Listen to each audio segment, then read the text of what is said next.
Welcome back, everybody. Just a little bit before 7:30, but we need to get a little bit more analysis into this news headline bulletin. So let's start it already. South Africa's new ministers and deputy ministers are going to be sworn in today by Chief Justice Mogoeng Mogoeng and President Cyril Ramaphosa, who announced a leaner executive. The number of ministers has been reduced from 36 to 28. The president has hailed his new executive being composed of 50% women. Ordinary South Africans have mixed feelings. Some are optimistic. The new team of ministers will help grow South Africa's economy by creating more jobs, eradicate poverty, and the full implementation of free tertiary education. All right, with us we've got Professor Lesiba Tefo. He, of course, was with us last night as well. So he was watching, commenting at the same time. You've had a moment to sleep on it, Professor Tefo. Thanks again for coming in. What are your views now? You wake up this morning, you've thought about it more. Are you happy with the choices that have been put forward? Well, certainly I am. More could have been done. There was an expectation that the executive could be reduced up to 25. And I'm looking at it, I'm asking myself, did we really have to have a standalone ministry, tourism, environment?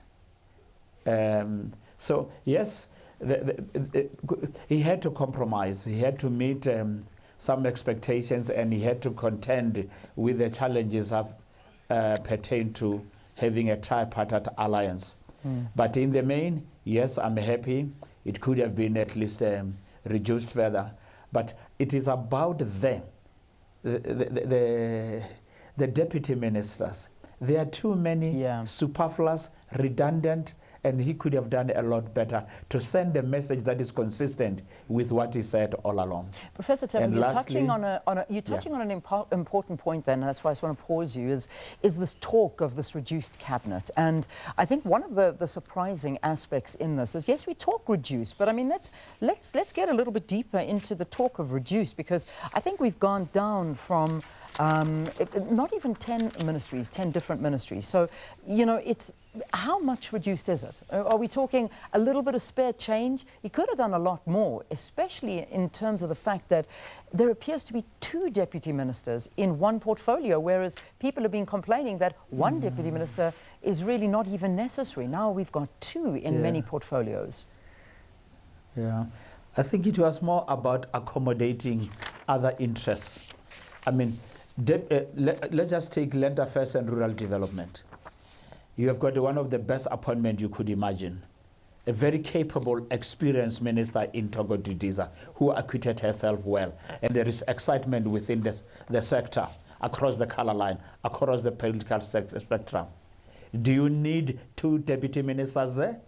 Not even one was necessary, but to have 2, for me, that is too much. And there are other examples also where I thought, there was one where I thought there is Pakstow in Kokta and Bapela. Do you need that? Yeah. Really? I'm not sure you needed that. And there is also somewhere I saw Nkosi Pategile in finance, right? And Masondo. Yes, the young Masondo, I think the future is beckoning. He looks destined to greater heights. It's fine. It's a learning curve. Give him an opportunity. But when you try to merge skill, fit for purpose, in some instances, really, it was just patching up in order to accommodate party interests. Yeah.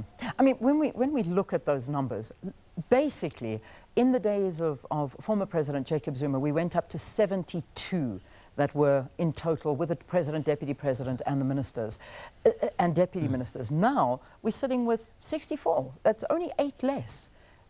And the reality is that there are still benefits, expenses, bodyguards, drivers, homes, big salaries.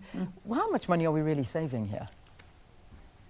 Yes, no, undoubtedly. I mean, he has done well. We acknowledge that. He has done well. There is a measure safe on the fiscus that will be made. All we are saying, at least, he could still have gone a little further. Yeah. But it's a good start, as he said. And there is something for me about the president's body language.